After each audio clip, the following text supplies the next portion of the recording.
D'ailleurs, je tiens à le préciser, je vais sûrement m'attirer les foudres des Delena Stans. Mais moi je pense qu'Elena aurait dû terminer avec Stephen. Voilà, pour moi ils étaient endgames, elle avait rien à foutre avec Damon parce qu'ils avaient rien en commun. Voilà, c'est tout ce que j'ai à dire, je n'ouvre pas de débat.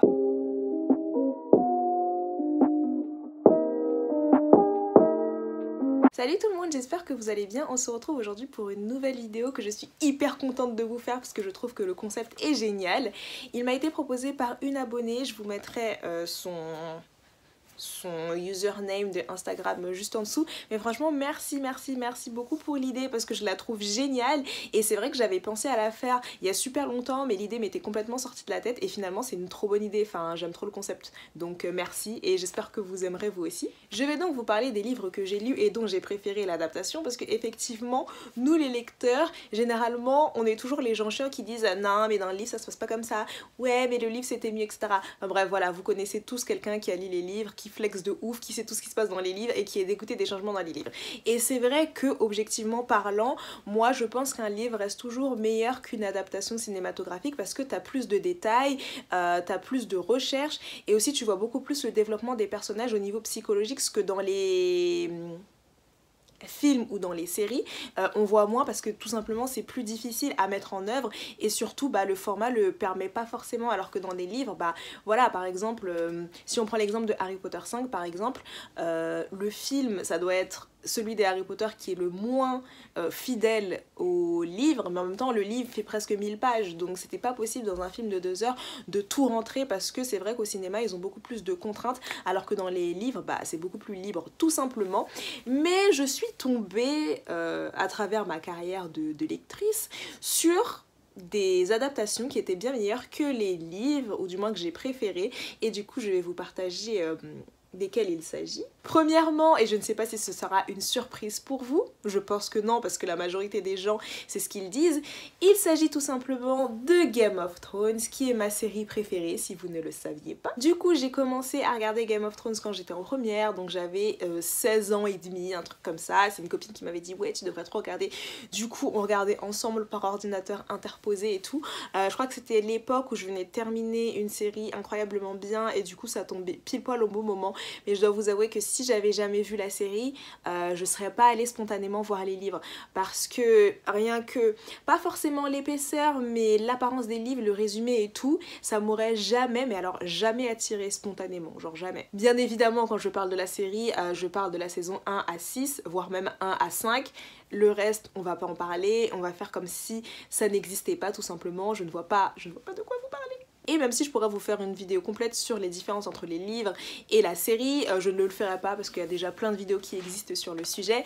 Mais voilà, c'est ma série préférée Game of Thrones, j'aime trop, je suis toujours traumatisée alors que ça fait genre 3-4 ans que la dernière saison est sortie par le final horrible qu'ils nous ont donné. Mais je conseille quand même toujours cette série aux gens qui ne l'ont pas encore regardée parce que vraiment on a atteint un nouveau level en fait sur le cinéma au petit écran. Du coup, pourquoi est-ce que j'ai préféré la série au livre?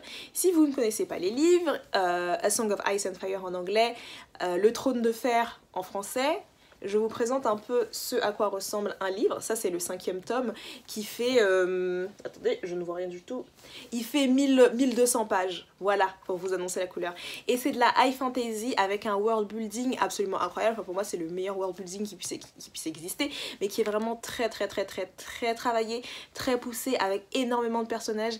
Et en fait le truc c'est qu'il y a même trop de personnages, c'est-à-dire qu'on va te parler d'un type au chapitre 1 dans le premier tome, tu vas le retrouver dans le 3e tome au chapitre 48 mais tu sauras plus qui c'est, t'as énormément de noms, des noms qui se ressemblent etc, même si t'as un glossaire, un lexique avec tous les noms, t'as pas les noms non plus de tous les personnages, ce serait impossible et c'est vrai que ça peut être un peu lourd. Surtout que la traduction française n'arrange rien. Je vous le dis, je suis allée voir la différence entre la version anglaise, enfin j'ai feuilleté quelques pages, j'ai lu quelques chapitres en anglais comparé à la version française, alors je trouve que ça n'a rien à voir. Franchement c'est pas du tout pour critiquer le traducteur, je ne suis pas une traductrice ou quoi, mais j'ai l'impression qu'il a vraiment voulu faire un truc où il montrait qu'il connaissait pas mal de vocabulaire du Moyen-Âge, qu'il avait des tournures de phrases alambiquées etc.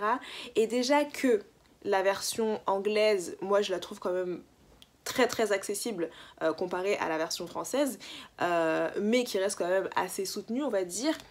La version française n'arrange rien. Et c'est pour ça que je comprenais pas en fait quand je voyais les revues sur les livres, pourquoi est-ce que tous les gens qui disaient que les livres étaient indigestes, etc., que c'était assez dur, que ce soit de compréhension, de la manière dont c'était écrit et tout, que c'était quand même lourd.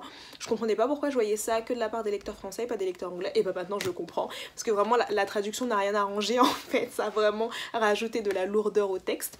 Donc déjà il y a ça, il y a énormément de personnages, il se passe énormément de choses, et il faut savoir que dans les livres, déjà on a beaucoup plus de personnages qui n'ont pas été intégrés dans la série, parce que c'était soit des personnages vraiment vraiment secondaires, soit qui ont été coupés complètement, mais l'histoire fonctionne quand même, donc comme quoi. Et ce qui fait qu'on a en plus encore plus d'arcs, alors que si vous avez regardé GOT, vous savez très bien qu'il y a déjà plein d'arcs narratifs, les personnages qui ont des objectifs, etc. Alors si on rajoute encore des personnages, c'est juste pas possible. Pour suivre, c'est juste pas possible. Moi, le tome 5, quand je l'ai lu il y a super longtemps, mais franchement, ça a pas été une partie plaisir pour moi de le lire, parce qu'il y avait trop de personnages, trop de nouveaux points de vue, trop d'endroits différents, c'était juste trop en fait.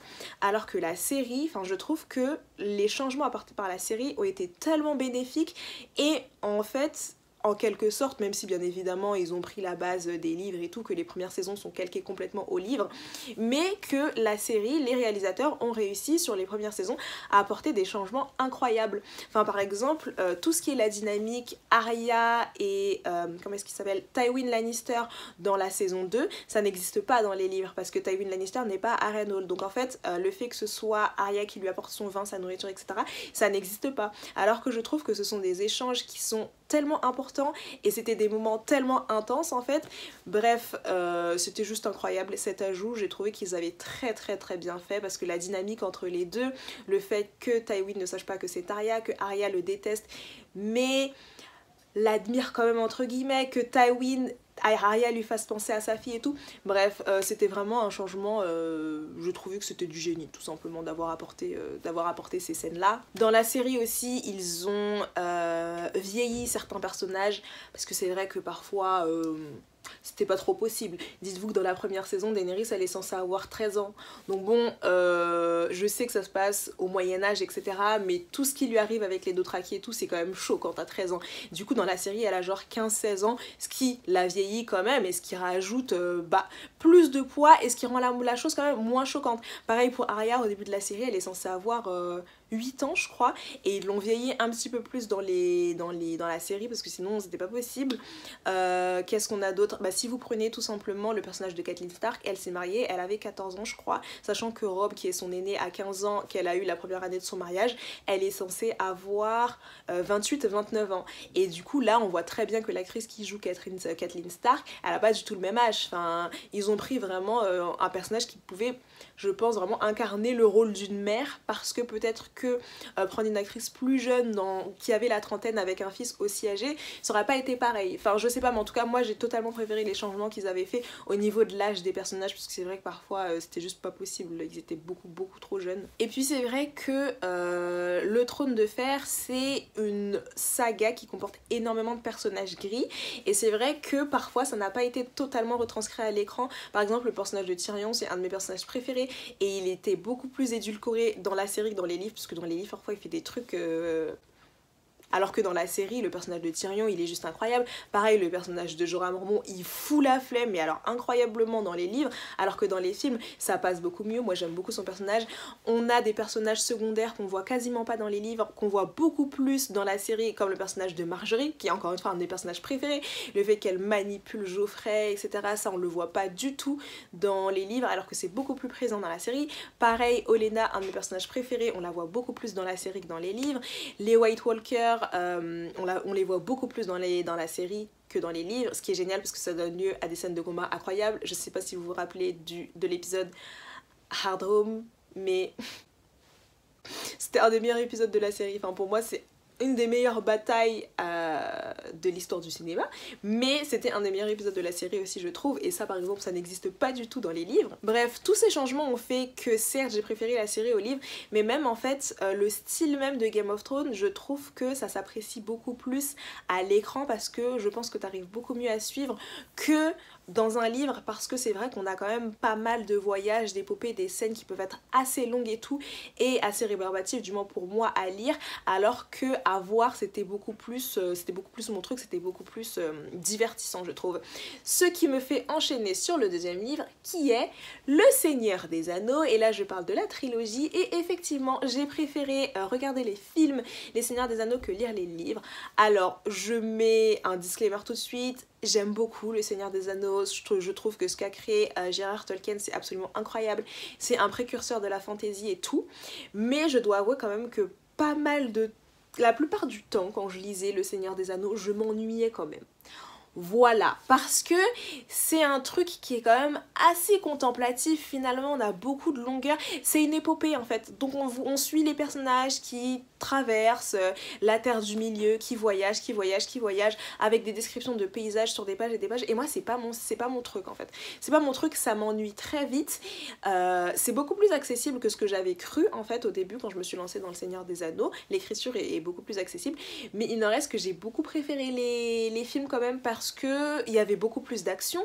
Par exemple dans le deuxième film, la bataille du gouffre de Helm, dans les livres elle est décrite sur 2 pages alors que dans les films elle dure une demi-heure. Voilà, dans la série en fait ils ont beaucoup plus mis l'accent sur l'action, ce que j'ai trouvé génial en fait, parce que les scènes de bataille dans Le Seigneur des Anneaux, enfin les scènes avant-gardistes bien évidemment et tout, mais je les trouve géniales, et par exemple les personnages féminins sont beaucoup plus mis en avant dans la série, dans les films pardon.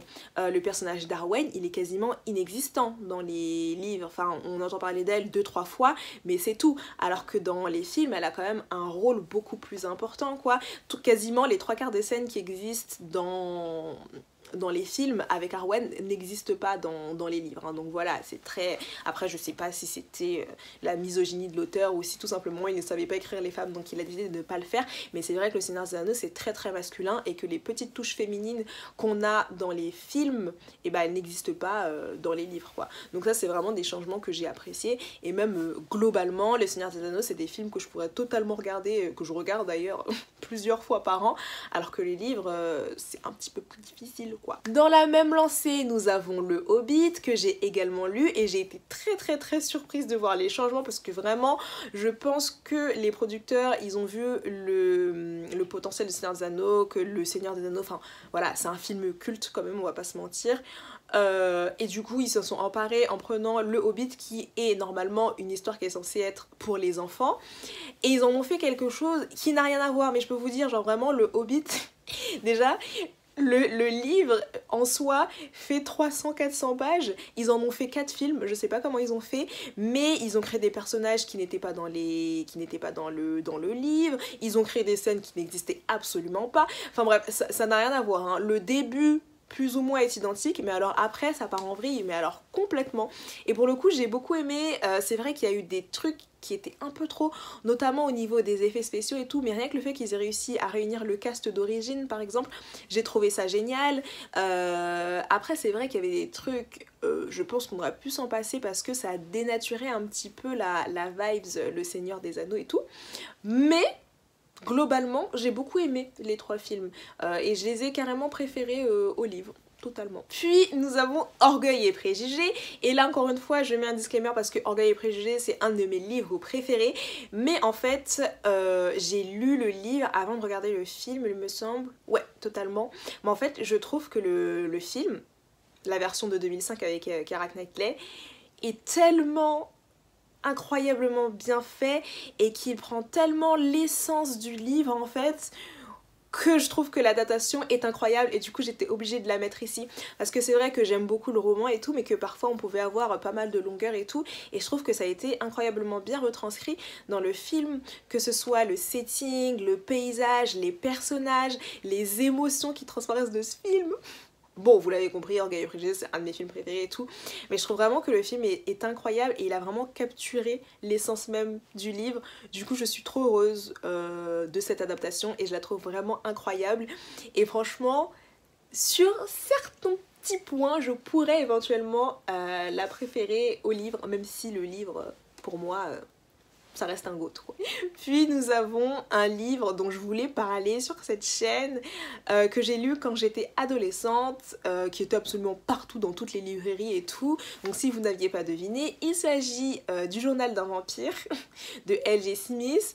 Alors déjà l'histoire de ces livres est chaotique parce que en fait c'était la maison d'édition américaine qui avait embauché une autrice pour qu'elle rédige l'histoire, donc elle avait des guidelines, je savais pas du tout que c'était possible mais elle avait des guidelines etc. Mais apparemment elle s'éloignait un peu trop des guidelines, du coup ils l'ont remplacée, ils l'ont virée et ils ont pris quelqu'un d'autre, enfin du moins de ce que j'ai compris. Bref, une histoire totalement chaotique, mais du coup le journal d'un vampire, comme je l'ai dit, c'est une saga de... Je crois qu'il y a 8 ou 9 tomes, peut-être 10, 11 tomes, je sais plus exactement, je vous avoue. Je me suis arrêtée au tome 7-8. Je les ai pas là dans ma bibliothèque parce qu'ils sont dans la bibliothèque chez mon père. Mais alors, cette série m'a traumatisée sur un certain nombre de points. En fait, les souvenirs que j'en ai sont quand même pas mal négatifs parce que l'ambiance dans ces livres était trop bizarre. Mais alors vraiment, je me souviens encore que quand je les lisais, j'étais pas bien en fait. Je les lisais dans... Certes, je suis une chochotte et tout, mais je les lisais dans ma chambre, mais j'étais pas bien quand je les lisais parce que enfin, c'était hyper flippant. On avait des personnages qui étaient possédés par des esprits, qui grimpaient au mur en mode l'exorciste et tout.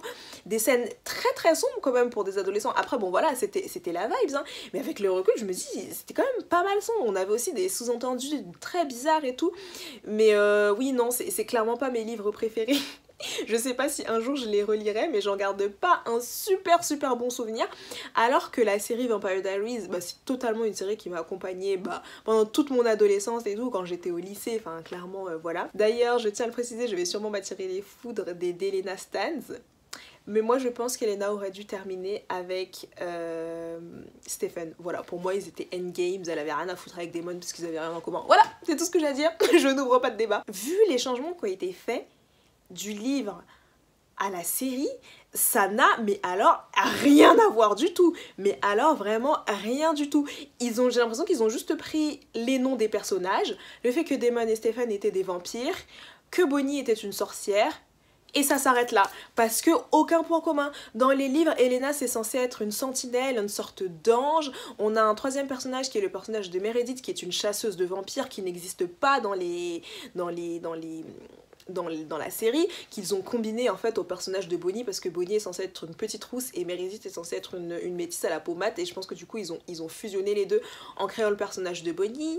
Les frères Salvatore sont censés être italiens dans la série, ils sont américains. Rien à voir, le personnage de Caroline est pas du tout central, enfin c'est un personnage très secondaire qui est pas du tout sympa avec le groupe, donc avec Elena, avec Bonnie, etc. qui se retrouve mise enceinte par Tyler Lockwood, enfin bref, trop bizarre. Il y a plein de storylines qui n'existent pas. Elena, elle est censée être blonde par exemple. D'ailleurs je sais que justement quand la première saison avait commencé à paraître, les producteurs s'étaient attirés les foudres des stans des livres, justement parce que Elena ne correspondait mais alors en aucun point à la description qu'il y avait dans les livres par exemple. Mais même les storylines n'ont rien à voir. Dans les livres on a des kitsune, on a certes le personnage de Klaus mais il a rien à voir, genre c'est vraiment un énorme psychopathe, encore plus que dans la saison 2 quand il arrive dans la série et tout. Enfin bref, rien à voir, on a des mondes parallèles et tout, mais pas comme dans la série, c'est vraiment des vrais mondes parallèles auxquels tout le monde peut accéder et tout. Bref, rien à voir, mais comme je vous l'ai dit, j'ai trouvé que les livres étaient assez chaotiques. Donc pour le coup, je trouve que la série est mieux. Après moi, Vampire Diaries, j'ai regardé toute la série, mais j'ai vraiment vu un changement à partir du moment où les originaux sont partis et ont eu leur propre show, donc vers la saison 4, et à partir de là, j'ai trouvé quand même la série à downfall. Les dernières saisons, je les ai trouvées horribles par exemple, donc bon voilà, après ce n'est que mon avis, hein. Mais encore une fois, un exemple parfait d'une série qui est supérieure au livre sur tous les points, concrètement sur tous les points là. Si nous parlons toujours de vampires, il y a encore une série dont je dois vous parler. Bon là je triche un peu parce que j'ai pas vraiment lu les livres, j'ai lu des extraits des livres, mais c'était tellement chaotique en fait que je me suis dit je ne peux pas m'imposer ça, je ne peux pas lire ça, je sais que je ne vais pas aimer, que je vais rager et tout, donc non c'est mort. Mais il s'agit tout simplement de True Blood, donc qui était de base un livre qui s'appelait La Communauté du Soleil, si je ne me trompe pas, qui a été adapté en série et qui est encore une fois une de mes séries préférées. Enfin, True Blood, je trouve que cette série est géniale. Il y a quelques points sur lesquels elle est quand même pas mal problématique, mais sur d'autres en fait elle était tellement en avance de son temps et tellement drôle, et à chaque fois que je re-regarde True Blood, je trouve des sous-entendus et tout que je trouve super drôle et super bien fait. Bon, encore une fois, c'est l'exemple même de la série qui est allée downhill, c'est-à-dire que les premières saisons étaient top, mais à partir de la saison 5-6, c'est parti en vrille totalement. J'ai pas compris pourquoi est-ce qu'ils ont insisté pour faire une saison... je sais plus si c'était une saison 7 ou une saison 8, mais bon, voilà. Mais non seulement les livres, moi je trouve, sont très mauvais, enfin de ce que j'ai lu c'était quand même pas mal mauvais, j'ai un pote qui les a tous lus quasiment, qui m'a dit qu'effectivement c'était très mauvais, mais de ce que j'ai vu, il y a énormément de choses qui changent. Par exemple, le personnage de Eric est introduit hyper tard, alors que Eric Northman, genre c'est un des meilleurs personnages de cette série. Pareil, le personnage de Lafayette, il meurt assez tôt, alors que Lafayette a clairement porté la série sur son dos avec Eric en fait. Donc j'ai pas trop compris. Le personnage de Tara n'existe pas. Apparemment Suki a bien une meilleure amie, mais elle s'appelle Nikki, elle a rien à voir avec Tara. Sam Merlot, son histoire n'est pas la même, etc. Enfin bref, en fait, toutes les storylines, toutes les sous-storylines n'existent pas vraiment de ce que j'ai compris. Donc je suis en mode, je me demande même si le personnage de Russell Eddington existe, parce qu'il est vraiment iconique lui aussi. Enfin bref, encore une fois, des changements de qualité que je trouve dans la série. Donc ouais, en comparaison, les livres, c'est pas trop ça. Enfin, c'est pas ma tasse de thé, quoi. Ensuite, nous avons une série de livres que vous devez certainement connaître, que je n'ai toujours pas terminé, parce que j'ai une flemme astronomique, tout simplement. Mais il s'agit de Le Monde de Narnia, tout simplement, de C.S. Lewis. J'ai lu les 4 ou 5 premiers tomes, je vous avoue que je ne sais plus exactement. Mais moi j'ai clairement préféré les films. Bah déjà j'ai commencé en regardant les films parce que les films, bah, je les ai regardés quand j'étais plus petite. Ensuite je les ai re-regardés en étant plus âgée et j'ai compris plein de choses que j'avais pas compris avant. Tout simplement parce que Le Monde de Narnia c'est une réécriture de la Bible. Donc voilà, j'ai pu comprendre plein de messages cachés, etc. Mais globalement les films sont meilleurs. Enfin, après je dis ça, je pense parce que je ne suis pas la population visée pour les livres en fait, étant donné que Le Monde de Narnia c'est des livres pour enfants, donc ils sont destinés à la jeunesse, c'est très jeunesse, même quand tu lis les livres et tout, c'est très jeunesse. Du coup moi je suis pas forcément le public visé, ça m'a pas forcément plu quoi, mais les changements qui ont été apportés dans les films, je les trouve géniaux en fait. Il n'y a pas non plus énormément de choses qui divergent, mais en fait t'as beaucoup plus d'action dans les films. Je trouve que les personnages sont mieux construits aussi, qu'on a plus d'insight sur les personnages, on a des scènes qui sont rajoutées, etc. Par exemple, le personnage du renard dans le premier film, je sais plus s'il existe dans les livres, mais bref, plein de petites scènes mignonnes et tout qui arrêtaient pas de me donner les larmes aux yeux, n'existent pas par exemple dans les livres, et j'étais assez déçue quand j'ai découvert ça. Et pareil, le tome sur le prince Caspian, moi j'ai kiffé les films. Ne dites pas que c'est parce qu'il y a Ben Barnes dedans, je n'irai en bloc. Mais globalement, j'ai trouvé que le film était super cool, alors que le livre, un peu moins. J'ai trouvé qu'il traînait un peu en longueur, qu'il n'y avait pas forcément d'action, et qu'il y avait des trucs qui étaient mieux retranscrits à l'écran, en fait, tout simplement. Donc globalement, oui, je préfère totalement les films Le Monde de Narnia, le premier et le deuxième, parce que le troisième, je l'ai trouvé nul. Genre, j'ai pas forcément aimé les livres, j'ai pas forcément aimé le film non plus, quoi. Donc bon, voilà. Et enfin, pour terminer, nous avons un roman de Philippa Gregory qui est clairement la queen en ce qui concerne les réécritures historiques. En fait, elle a écrit l'histoire du point de vue des femmes à partir de la guerre des Deux Roses. Ouais, il me semble que c'était à partir de ça. Donc en fait, tout ce qui est Elizabeth d'York, je crois pas qu'on a de livre sur Elizabeth Tudor, mais on a les Deux Sœurs pour un roi par exemple. Tout simplement Deux Sœurs pour un roi, qui a été adapté également au cinéma, avec les Sœurs Boleyn. Qu'est-ce qu'on a d'autre? On a l'histoire de Catherine Parr. Bref, je resitue plus trop là, mais en gros, toutes les grandes figures féminines qu'on a à partir de la guerre des Deux Roses, et bah Philippa Gregory, elle a écrit sur ces personnages tout simplement.